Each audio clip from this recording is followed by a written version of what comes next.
पगली याद अबै छौ पगली याद अबै छौ खाइले खाना सँगले खाइले खाना सँगले पगली याद अबै छौ पगली याद अबै छौ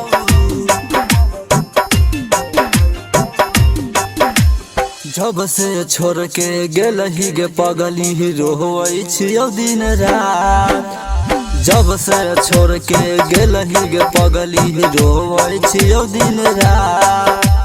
कवन कसुरवा रहौ हमर छोड़ देले तू गे पगली याद अबै छौ खैल खाना संग में गे पगली याद अबै छौ खैल खाना संग में। जब से छोड़ के गेलही गे पगली रोवै छियौ दिन रात। जब से छोड़ के गेलही गे पगली रोवै छियौ दिन रात। कवन कसुरवा रहौ हमर छोड़ देले तू गे पगली याद अबै छौ खैल खाना संग में गे पगली याद अबै छौ खैल खाना संग में गे पगली याद अबै छौ पगली याद अबै छौ खैल खाना संग में खैल खाना संग में गे पगली याद अबै छौ पगली याद अबै छौ। जब तक रहतौ जिंदगी हमर भूलबौ ना तोहर प्यार गे। जब तक रहतौ जिंदगी हमर तब तक करबौ प्यार गे। जैसे चमके चांद सितारा वैसे ही चमके चांद गे पगली याद अबै छौ खैल खाना संग में गे पगली याद अबै छौ खैल खाना संग में गे पगली याद अबै छौ पगली याद अबै छौ खैल खाना संग में खैल खाना संग में।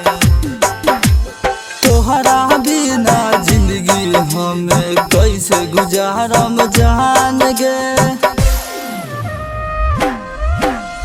तोहरा बिना जिंदगी हमें कैसे गुजारम जान गे। तोहरा याद में हम लिखै छियौ हाथ पर तोहर नाम गे।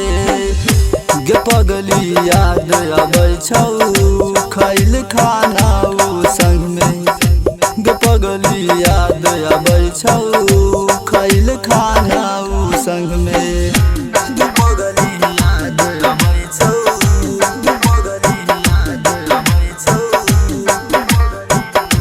खैल खाना संग में खैल खाना संग में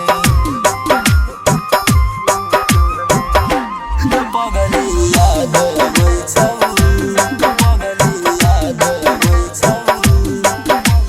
राइटर राकेश रोक लिखै छौ पगली तोहर प्यार गे। राइटर राकेश रोक लिखै छौ पगली तोहर प्यार गे। बीरबल के साथ में निभै है तू पगली प्यार गे। गे पगली याद अबै छौ खैल खाना संग में गे पगली याद अबै छौ खैल खाना संग में।